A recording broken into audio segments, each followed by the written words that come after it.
भारत की न्याय व्यवस्था का नेतृत्व कर रहे आप सभी के बीच आना हमेशा एक सुखद अनुभव होता है, लेकिन बोलना जरा कठिन होता है।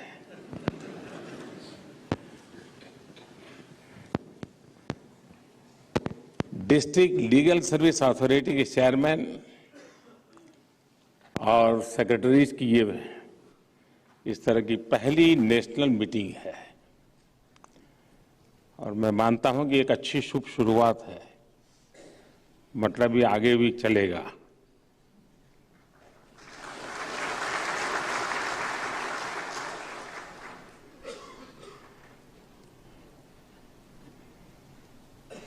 आपने इस तरह के आयोजन के लिए जो समय चुना है, ये समय भी सटीक भी है और ऐतिहासिक दृष्टि से महत्वपूर्ण भी है। आज से कुछ ही दिन बाद देश अपनी आजादी के 75 साल पूरे कर रहा है। ये समय हमारी आजादी के अमृतकाल का समय है। ये समय उन संकल्पों का है जो अगले 25 वर्षों में देश को नई ऊंचाई पर ले जाएंगे। देश की इस अमृत यात्रा में ईज ऑफ डूइंग बिजनेस और ईज ऑफ लिविंग की तरफ ईज ऑफ जस्टिस भी उतना ही जरूरी है। नेशनल लीगल सर्विस अथॉरिटी और सभी डिस्ट्रिक्ट लीगल सर्विसेज अथॉरिटीज इसमें बहुत बड़ी भूमिका निभा सकते हैं।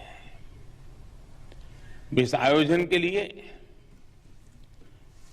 विशेष करके ललित जी को और आप सबको बहुत बहुत बधाई भी देता हूं, बहुत बहुत शुभकामनाएं देता हूं। हमारे यहां न्याय की संकल्पना में कहा गया है, अंगेन गात्रम नयने वक्त्रम न्यायेन राज्यम लवणेन भोज्यम। अर्थात जैसे विभिन्न अंगों से शरीर की, आंखों से चेहरे की और नमक से खाने की सार्थकता पूरी होती है, वैसे ही देश के लिए न्याय भी उतना ही महत्वपूर्ण है। आप सब यहां संविधान के एक्सपर्ट्स और जानकार हैं। हमारे संविधान का आर्टिकल 39A जो कि directive principle of state policy के अंतर्गत आता है, उसने लीगल एड को बहुत प्राथमिकता दी है। इसका महत्व हम देश में लोगों के भरोसे से देख सकते हैं। हमारे यहां सामान्य से सामान्य मानवी को ये विश्वास होता है कि अगर कोई नहीं सुनेगा तो अदालत के दरवाजे खुले हैं।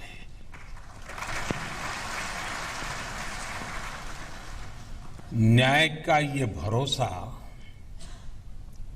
हर देशवासी को ये एहसास दिलाता है कि देश की व्यवस्थाएं उसके अधिकारों की रक्षा कर रही हैं। इसी सोच के साथ देश ने नेशनल लीगल सर्विसेज अथॉरिटी इसकी स्थापना भी की, ताकि कमजोर से कमजोर व्यक्ति को भी न्याय का अधिकार मिल सके। विशेष रूप से हमारी डिस्ट्रिक्ट लीगल सर्विस अथॉरिटीज हमारे लीगल एड सिस्टम के बिल्डिंग ब्लॉक्स की तरह है। साथियों, आप सभी जानते हैं कि किसी भी समाज के लिए जुडिशियल सिस्टम का एक्सेस जितना जरूरी है, उतना ही जरूरी जस्टिस डिलीवरी भी है। इसमें एक अहम योगदान जुडिशियल इंफ्रास्ट्रक्चर का भी होता है। पिछले 8 वर्षों में देश के जुडिशियल इंफ्रास्ट्रक्चर को मजबूत करने के लिए तेज गति से काम हुआ है। जुडिशियल इंफ्रास्ट्रक्चर को आधुनिक बनाने के लिए 9,000 करोड़ रुपए खर्च किए जा रहे हैं। देश में कोर्ट हॉल्स की संख्या भी बढ़ी है। जुडिशियल इंफ्रास्ट्रक्चर के निर्माण में ये तेजी जस्टिस डिलीवरी को भी स्पीड अप करेगी। साथियों, दुनिया एक अभूतपूर्व डिजिटल रिवॉल्यूशन की साक्षी बन रही है और भारत इस रिवॉल्यूशन का प्रमुख केंद्र बनकर उभरा है। कुछ साल पहले देश जब भीम यूपीआई और डिजिटल पेमेंट्स की शुरुआत कर रहा था तो कुछ लोगों को लगता था कि ये छोटे से क्षेत्र तक सीमित रहेगा, लेकिन आज हम गांव-गांव में डिजिटल पेमेंट होते देख रहे हैं। आज पूरी दुनिया में जितने रियल टाइम डिजिटल पेमेंट्स हो रहे हैं उसमें दुनिया में उसमें 40% अकेले भारत में हो रहे हैं। रेहड़ी पटरी और ठेले वाले लोगों से लेकर गांव गरीब तक डिजिटल पेमेंट अब हर व्यक्ति के लिए सहज दिनचर्या का हिस्सा बन रहा है।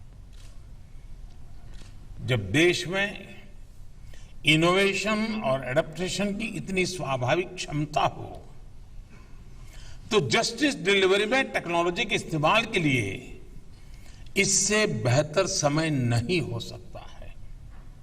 मुझे खुशी है कि सुप्रीम कोर्ट के निर्देशन में देश की न्याय व्यवस्था इस दिशा में तेजी से आगे बढ़ रही है।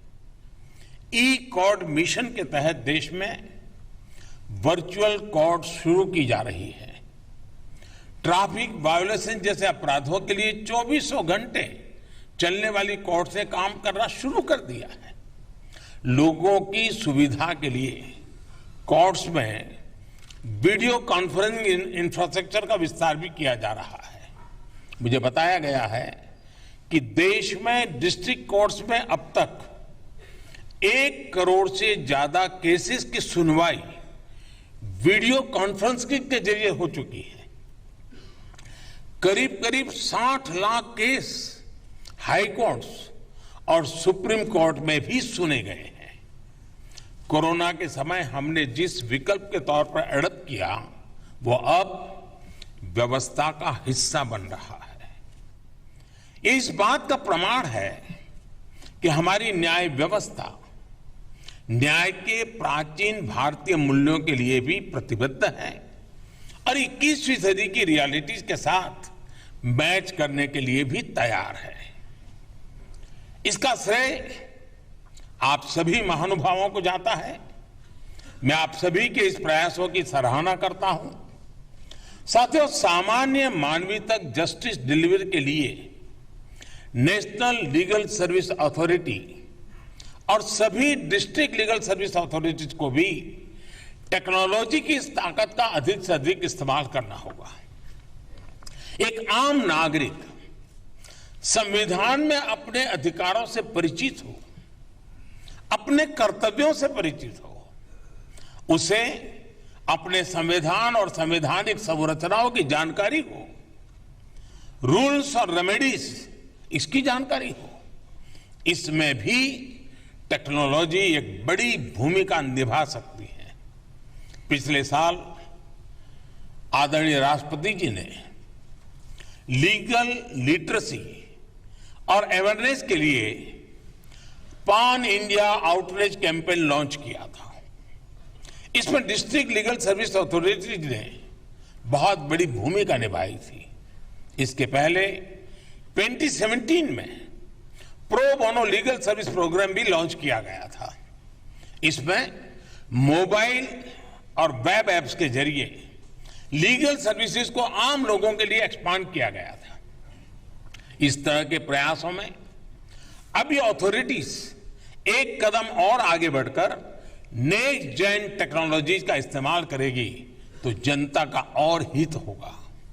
साथियों, आजादी के 75 साल का ये समय हमारे लिए कर्तव्य काल का समय है। हमें ऐसे सभी क्षेत्रों पर काम करना होगा जो अभी तक उपेक्षित रहे हैं। देश में अंडर ट्रायल कैदियों से जुड़े मानवीय विषय पर सुप्रीम कोर्ट द्वारा पहले भी कई बार संवेदनशीलता दिखाई गई है। ऐसे कितने ही कैदी हैं जो कानूनी सहायता के इंतजार में वर्षों से जेलों में बंद है। हमारी डिस्ट्रिक्ट लीगल सर्विस अथॉरिटीज इन कैदियों को कानूनी सहायता देने का जिम्मा उठा सकती है। आज यहां देश भर से डिस्ट्रिक्ट जजेज आए हैं। मेरा उनसे आग्रह है कि district level under trial review committee के चेयरमैन होने के नाते अंडर ट्रायल कैदियों की रिहाई में तेजी लाएं। वैसे मुझे बताया गया है कि नालसा ने इस दिशा में कैंपेन भी शुरू कर दिया है। मैं इसके लिए आपको बधाई देता हूं, आप सबको बधाई देता हूं और अपेक्षा करता हूं कि आप लीगल एड के जरिए इस अभियान को सफल बनाएंगे। मैं बार काउंसिल से भी आग्रह करूंगा कि इस अभियान से ज्यादा लॉयर्स को जुड़ने के लिए प्रेरित करें। साथियों, मुझे आशा है हम सभी के प्रयास इस अमृतकाल में देश के संकल्पों को नई दिशा देंगे। इसी विश्वास के साथ मुझे आपके बीच आने का अवसर मिला, इसके लिए भी मैं आप सबका धन्यवाद करता हूं और मुझे विश्वास है कि 2 दिन का ये आपका मंथन जिन अपेक्षाओं और आशाओं के साथ इतना बड़ा समारोह हो रहा है उतने ही बड़े परिणाम लाएगा। इसी अपेक्षा के साथ बहुत बहुत धन्यवाद। It's great to see you here. Thank you for watching our work. If you haven't subscribed yet, don't forget to click the bell icon and subscribe to Mojo Story and support independent, robust journalism.